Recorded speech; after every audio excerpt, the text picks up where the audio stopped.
আসসালামু আলাইকুম। Hi friends, আমি ডাক্তার ফাইজুল হক। কেমন আছেন সবাই? আশা করি সবাই ভালো আছেন। আজকে পানি পানের নিয়ম সম্পর্কে আপনাদেরকে জানাবো আমি।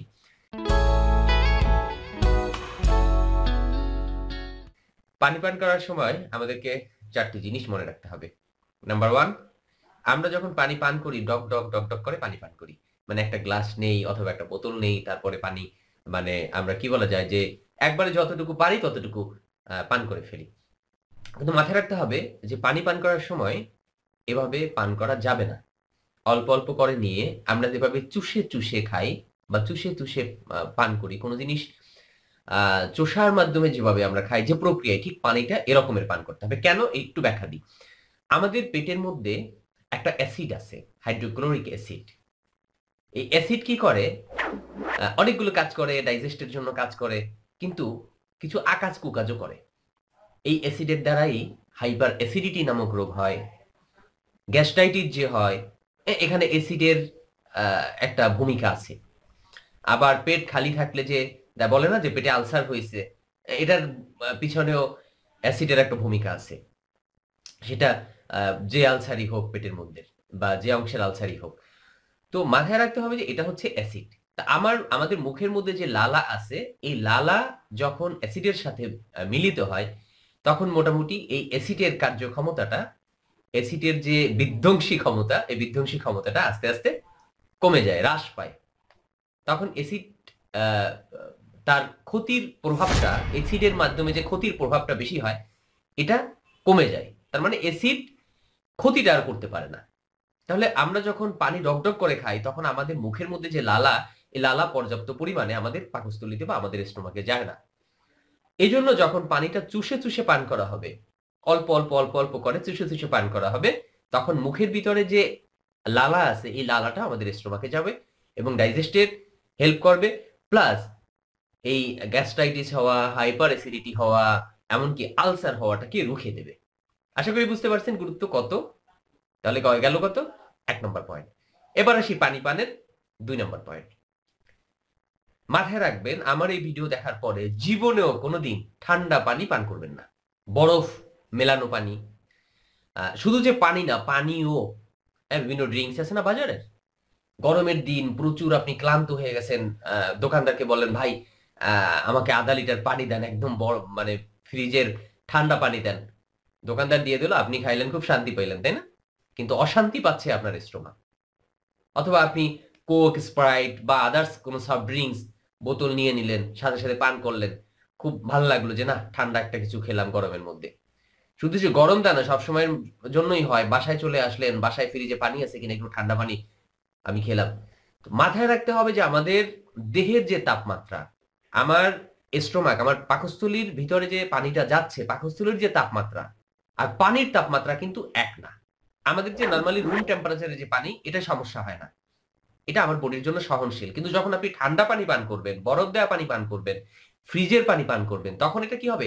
স্টোমাকে যাওয়ার পরে পাকস্থলী এই ঠান্ডাটাকে গরম করার জন্য আ মানে তাকে পাকস্থলীকে বেশি কাজ করতে হবে। এতে পাকস্থলী দুর্বল হয়। পাকস্থলী কি করতে হয়? তার নিজের কাজ কখন করবে? সে তো ওই ঠান্ডা পানিটাকে, পাকস্থলীর ভিতরের যে তাপ আছে, উত্তাপ আছে, আ পাকস্থলীটাকে ঠান্ডা করে ফেলে পাকস্থলীর আবার ওই ঠান্ডা পানিকে একটা দেহের বডি টেম্পারেচার এ নিয়ে আসতে হয়। একটা সহনশীল তাপমাত্রায় নিয়ে আসতে হয়। এজন্য পাকস্থলীর এক্সট্রা কাজ করতে হয়। আস্তে, আস্তে পাকস্থলী দুর্বল হয়। পরবর্তীতে ডিসপেপসিয়া বা আমরা যেটাকে হজমের সমস্যা বলি, যে পাকস্থলী ঠিকভাবে কাজ করে না, আমার খাবার হজম হয় না, আমার মনে হয় যে এই হইছে সেই হইছে, পাকস্থলী গোলমাল করা শুরু করে। তাহলে আমরা কি করব? যে এরপর আর অবশ্যই ঠান্ডা পানি পান করব না। গেল কয়টা পয়েন্ট? ২ টা। এবার আসি ৩ নাম্বার পয়েন্ট। ৩ নাম্বার পয়েন্ট হচ্ছে, আমরা যে ভাত খাই, আমরা যে নাস্তা করি, নাস্তা করার ঠিক ১ ঘন্টার মধ্যে পানি পান করবেন। যদি আপনার করতে ইচ্ছা করে ০.৫ ঘন্টা আগে পানি পান করে নেবেন। হ্যাঁ, কারো যদি অভ্যাস না থাকে, আপনি হালকা পানি পান করতে পারেন। যে ঠিক আছে, আমি অভ্যস্ত না, আমার গলায় বাজছে, হালকা পানি পান করেন, সমস্যা নেই। কেন? এটা এখন বলি। যখন আপনি খাবার খাচ্ছেন, খাবার খাওয়ার পরে এই খাবারটাকে ডাইজেস্ট করতে হয়।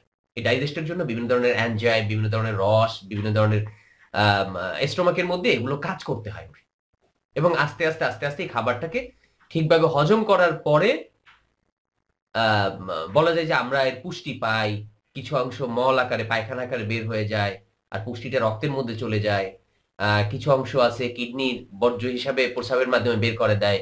মোটামুটি এগুলো হলো স্বাভাবিক প্রক্রিয়া।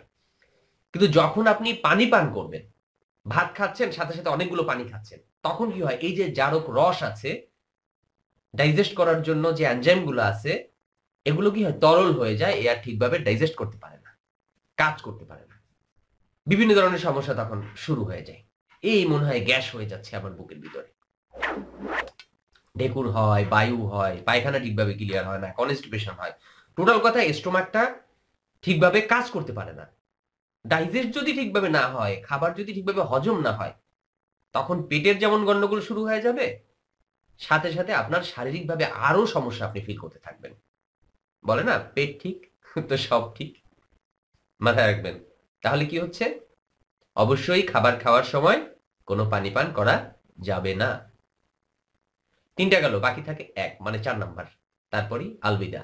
আলবিদা মানে বিদায় নেব আপনাদের কাছ থেকে। 4 নাম্বারটা হচ্ছে সকালবেলা ঘুম থেকে ওঠার পরপরই আপনি ঘুম থেকে উঠছেন, চেষ্টা করবেন ভাই ফজরের সময় ওঠার জন্য। একদম অন্য ধর্মের বাইরে যারা আছেন তারাও চেষ্টা করবেন, আপনার নিজ নিজ প্রার্থনা করবেন। আর মুসলিম ভাইরা তো ফজরের সময় উঠবেন। কুলি করার পরে কোনো কিছু না খেয়ে আপনি আধা লিটার থেকে 1 লিটার পানি পান করবেন। খালি পেটে যদি পানি পান করা হয়, তাহলে আশা করা যাবে আপনার কোনোদিন গ্যাস্ট্রিকের জন্য ওষুধ খেতে হবে না। যখন আপনি পানি পান করবেন, ঠিক আধা ঘন্টা 1 ঘন্টা পরে, তারপরে নাস্তা করেন, খাবার খান, যা ইচ্ছে তাই করেন। এতে আপনার শরীর ভালো থাকবে, শরীরের টক্সিন দূর হবে, আপনি ভালো থাকবেন। অনেক ধন্যবাদ যারা আমাদের সাথে এতক্ষণ ছিলেন।